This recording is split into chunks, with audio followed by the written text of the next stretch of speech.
Royal Win, shinda magari ni mengi zaidi kwenye kasino ya mtandaoni nambari 1 Tanzania. Sasa tumalizie na hili la Simba Sports Club bana kupeleka maombi kwa TFF, ambapo uongozi wa Simba unafanya mawasiliano na shirikisho la soka TFF, ikiwezekana wachezaji wao waliopo kwenye timu ya taifa ya Taifa Stars baada ya mchezo dhidi ya Morocco waelekee moja kwa moja kule nchini Misri. Simba inataka kupunguza urefu wa safari kwa wachezaji wao, kuondoa uchovu wa safari. Simba Sports Club wanaona safari itakuwa ndefu kwa wachezaji wao kama watarudi Tanzania, alafu baada hapo ndipo waende tena Misri. Sasa wachezaji hao ambao wamejumuishwa kwenye kikosi cha timu ya taifa ni pamoja na Ali Salim, Mohamed Hussein Shabarara, lakini pia Abrazak Hamza, Yusuf Kagoma, Kibu Dennis pamoja na Shomari Kapombe.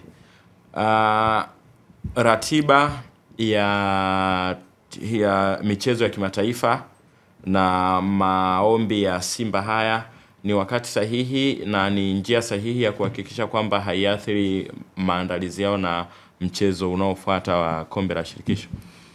Inaweza ikaathiri ama inaweza isiathiri kwa asilimia kubwa, kwa sababu huwa naamini kwamba kila mechi huwa ina mpango kazi maalum. Maandalizi ambayo Simba labda waliyofanya kwenye upande wa mechi ya dhidi ya Dodoma hataweza kuwa sawa dhidi ya Al-Masry, si ndio? Na kibaya zaidi ni kwamba mwalimu kuna wachezaji ambao yuko nao mpaka sasa kambini, anafanya nao mazoezi, wanacheza mechi za kirafiki. Na tuliona pia wiki iliyopita alicheza dhidi ya KMC pia akapata matokeo ya magoli 4, lakini kitu kikubwa ni kuhakikisha kwamba katika hayo maombi yao pengine kama waliona mechi ya KMC labda imewapa kipimo tosha dhidi ya Bigman, kwamba hawa ambao walicheza siku ile ndo wanaweza wakacheza kwenye mechi ya upande wa kombe la FA na wakapata matokeo, ni jambo zuri. Lakini wasahau pia KMC waliopata nao ushindi wa magoli 4 siku moja kabla ama siku mbili kabla walikuwa wameshatoka kucheza mechi ya kirafiki pia dhidi ya Azam na wakapata matokeo. Kwa hiyo pengine inawezekana waliwakuta KMC ambao ni wachovu, wanaenda kwenda kukutana na Bigman kwenye upande wa kombe la shirikisho, ambayo wanahitaji tu mechi moja Bigman kuelekea kwenye upande wa stage inayofuata. Kwa hiyo hilo jambo wanapaswa kama viongozi kwa nalo makini. Kama unaenda kupoteza hiyo mechi kwa kuwaruhusu tu wachezaji kwamba baada ya mechi waishie Morocco wafunge safari ya kuelekea Misri, kuhofia kwamba wakirudi huko watakuwa wachovu sana. Kama wakipata matokeo itakuwa ni jambo zuri, lakini kama watopata matokeo nadhani inaweza ikawa ni changamoto nyingine, kwa sababu mpaka sasa golini atakuwa amebakia Abeli peke yake kwenye eneo la goalkeeping. Msaidizi pengine wanaweza wakamtoa timu B kwa ajili ya kukaa pale akiwa kama msaidizi wa nani wa Abeli.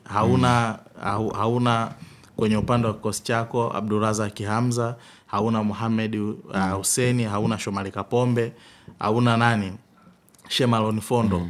Senior pekee nadhani atakuwa amebaki nani Chamuka Labo, na tunajua namna ambavyo work rate yake, fitness yake namna ambavyo ilivyo, hayupo sana fiti katika upande wa msimu, labda pengine kutokana na kukosa nafasi nyingi sana za kucheza. Kwa hiyo kama wanawakosa wachezaji ambao tumewataja hapa, kwa sababu ukiwataja ina maana ni eneo zima la defense kwa upande wa Simba wanaenda kuwakosa hapo kuelekea kwenye upande wa mechi yao. Kama wameiandalete wakaona watawekeza nguvu kwenye upande wa kombe la shirikisho na kwenye upande wa ligi, nadhani jambo zuri. Naam. Raymond, naam, maoni yako kuhusiana na approach ya Simba hii kupeleka maombi kwa TFF wachezaji wapi? Mimi sioni kama ina madhara makubwa. Ndio. Kwa sababu naamini squad iliyobaki inaweza compete na Bigman. With no disrespect kwa Bigman, naamini bado squad yao ukikompare na watu ambao wamebaki ndani ya klabu ya Simba, wakina Eli Mpanzu, wakina Rada Kichansambi, still wana firepower kubwa kuliko klabu ya Bigman. Kwa naamini focus kubwa, ama ukiwaambia wana Simba leo hii deni lenu kubwa ni lipi? Kwenda kufika hatua nusu finali kombe la shirikisho ama kuchukua FA hapa nchini Tanzania. Nafikiri ndoto nyingi za wana Simba ni kuona Simba inafika hatua nusu finali, kwa sababu mara nyingi wamekuwa wanaishia hatua robo finali na wakapewa mpaka jina la mwaka robo. Kwa nafikiri focus kubwa nipo kule, na ndio maana naona viongozi wanajaribu kuweza kuwapunguzia safari ya wachezaji wao ili wakiwa kule wafike wakiwa fresh, lakini pia wasiwe na uchovu wa safari. Kwa hiyo waliopo hapa Tanzania naamini wanaweza wakamalizana na Bigman na kila kitu kikaisha, na waliopo kule wakajoin na timu hapo baadaye ili kuweza kuhakikisha Simba inakuwa na fapa kubwa ya kutosha. Lakini ukisema watoke kule warudi huku wacheze na Bigman tena ndio waanze kusafiri kwenda pamoja, ni kama wachezaji wanakuwa wanachosha kwa namna fulani. Kwa hiyo naungana nao mkono walioko kule wakacheze. Kwa sasa kama wakina Kijili hawaaminiwi na kwenye mechi ya Bigman, utamwamini kwenye mechi gani? Kama Hussein Abeli umwamini kwenye mechi dhidi ya Bigman, utamwamini mechi gani?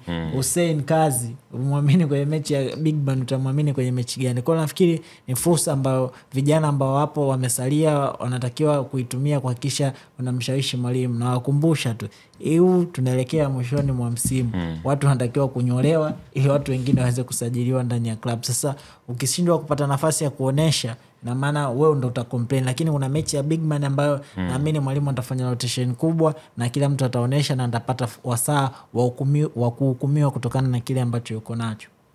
Naam. Meisha hiyo kaka. Mambo ni mazuri. Meisha hiyo. Ujue Amani, mkunga Amani. Hivi ulimsikia Hasani yake anakwambia mkunga na mganga hawajatofautiana za biashara mbali. Kwa hiyo na mkunga yote lazima awe mtaalamu fulani. Lazima awe mtaalamu. Lakini pia tuwakumbushe kuna kauli moja ya Hassan Mwakio asemaje? Kwenye kuulinda ugali wako fanya kitu chochote kile kulinda ugali wako shehe. Yaani ikitokea kuna mtu anaingilia ugali wako, basi fanya chochote kile kwa ajili ya kutukinga. Na uogope sana wale wanaovaa nyeusi za kibobishi.